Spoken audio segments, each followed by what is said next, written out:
Hello everyone, welcome back. May I please request you all to settle down? Welcome back to the post-lunch session. Still people are walking in, but we have to be on time. So now I'll request our next speaker to join us on the stage, Mr. Saandeep V Dandekarr, Senior Director, Entity Global Data Centers and Cloud Infrastructure. He is a techno-commercial professional with 35 years of global work experience and a wide span exposure in domains like EPC, manufacturing, oil and gas, IT and ITS, cloud and data centers. Prior to joining Entity, Saandeep was a part of retail rollout with Reliance Industries Limited, where he helped create a momentum to build retail shops pan-India. Please put your hands together, everyone, for Mr. Saandeep Dandekarr. Good afternoon. Tough job. As always, after lunch is tough job. So, I'm talking to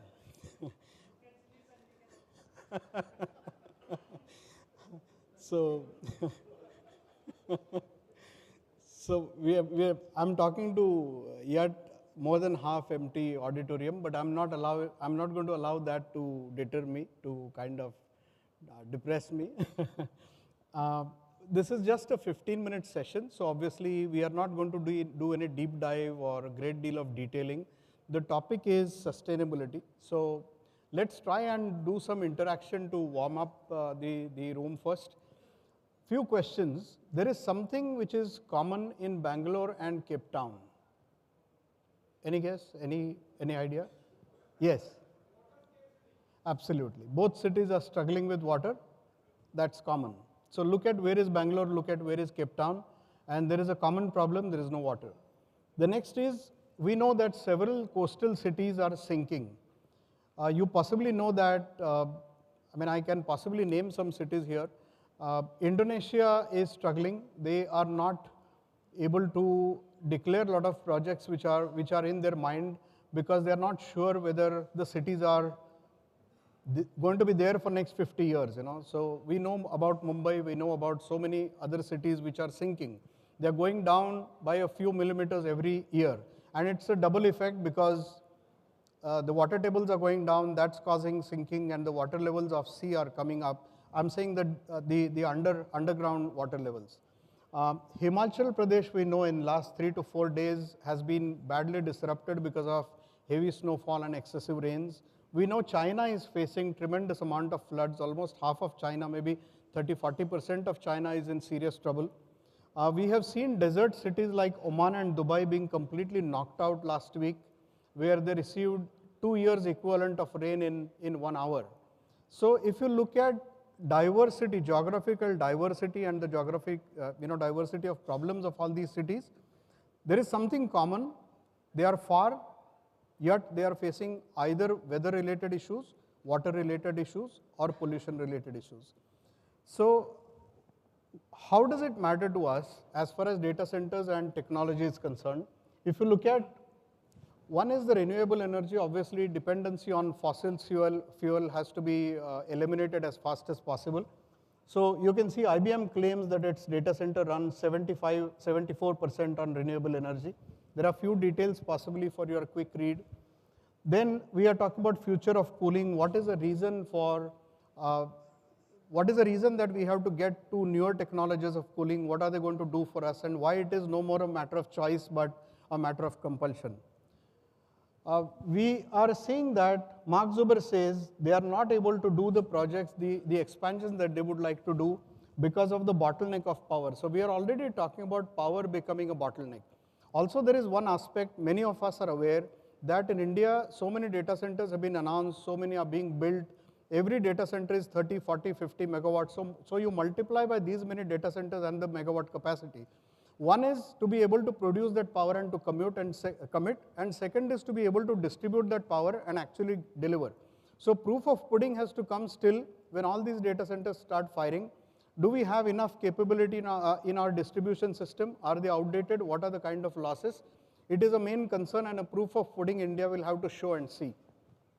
Microsoft says that it will double its data center capacity. Some of us may be knowing that there was an issue of leaked PowerPoint presentation of Microsoft last week, so this comes out of that. They are talking about 5 gigawatt of capacity and doubling the expansion. So all in all, there are multi-tier kind of approaches. So my attempt is to just splash water on our faces during this session, create that awareness, write in bold letters on a paper that if there is earth, there is data center. If there is earth, there is human being, and we must understand that. If we delay it, I think the bell has already rung. You know, we had a bell which brought us in now. They kind of made the bell unbearable for us to stand there and speak, so we were pushed in. So nature is ringing a bell, and it is already becoming unbearable for our eyes to miss. So time has come for us to take cognizance. We know that 2 to 3% of global electricity usage and tremendous amount of water is consumed by all the data centers. We are talking about multiplying this use by maybe 5x, 10x as we talk about AI workloads. We have heard enough. We will continue to hear in various forums about AI workloads, which will multiply the requirement of power and water by 10x, 15x. So what are we going to do? We have to do something out of the box, disrupting technology, something completely new. Like we said, if there is earth, there is a data center. There has to be a multi-tiered, multi-stream approach to save earth. Water consumption is very important because it's a shrinking, precious resource. And as much living beings require water, even data for storage and transfer of data, exchange of data through the network, through the cables, it requires water again. So that's a matter of concern. Water is required for living beings and water is required for data. So we have to cut down usage of water and leave water for the lives, not water for data centers. Another aspect is, we know that substations have been in the past attacked by cyber attackers, right? So in certain countries, even water infrastructure has been attacked, not only by cyber attackers, but there has been some other kind of ill attempts, like poisoning the reservoirs, polluting the reservoirs, etc. So obviously, the first concern is about living beings, but because our water dependency is so high, if tomorrow a water reservoir or a distribution system is attacked, and then that creates kind of a disruption for data centers, that's a big risk. So we need to take cognizance of that. On a broad basis, we can say that data center operators are faced with a considerable challenge, related yet diversified, of decreasing water supply and electricity, as astonishingly the requirement actually increases. So when you bring in AI, you require more cooling, your heat generated is more. So what do we do? First is, I think these 6 or 7 aspects are very important, and we need to take them into account for a synergized kind of an approach and not things in isolation. So one is removal of heat comes first. If your generated heat is less, obviously you need to remove less heat. That's fundamental. So IT assets, all the OEMs are working to see that they create IT assets which generate lesser heat. That's first important, because lesser the heat created, obviously lesser the load on removal. Second is capability of IT equipment being developed to work at higher temperatures. Earlier, data hall temperatures used to be, let's say, 3 or 4 degrees lower than everybody is attempting to keep them today. So if you have 3 or 4 degrees more temperature that your IT equipment can handle, can live with, then obviously your cooling, the stress on your cooling system is lesser, the power required, the water required is less. Improving heat removal efficiency of the cooling system, and this is where the new cooling technologies come. We will go to the details of that, like direct chip cooling, back of the rack, immersion cooling, etc. Using less or no water for cooling, this is what all these alternate technologies will do. Migrating to renewable power from fossil fuel, reusing heat pumped out rather than dissipating it into atmosphere. So that opportunity we may not have in cities like, let's say, Mumbai.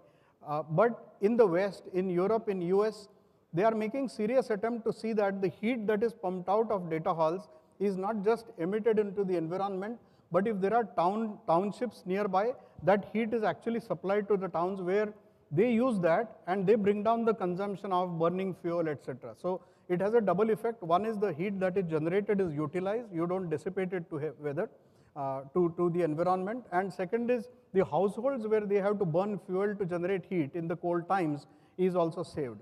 So then using free cooling from ambient, we all know, we call it enthalpy cooling, we call it free cooling. Even in India, there are some regions where at least for 3 or 4 months in a year, you get cooler ambient than the data hall temperature that you need to maintain. So you can mix a strategy of your data center device cooling plus a combination of free cooling. Two tremendous benefits of newer and alternate methods are to reducing the power consumption in heat removal. It is important to reduce the power that goes on. If you see data centers, there are two broad silos where power is required. One is to run the IT setup, and second is to remove the heat. Reducing consumption of water used for cooling DCs. Three main technologies, I'm sure most of you have at least heard about them, if not in great details. I'll try to see if we can get into some details of it here. One is a direct-to-chip cooling. And this is really kind of a groundbreaking technology which is now coming in. The liquid, the inert liquid, chemically non-reactive liquid, is directly introduced onto the heat source, onto the chip.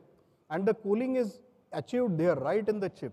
And this is really different because the heat is not even brought out. It is like killing it at the source.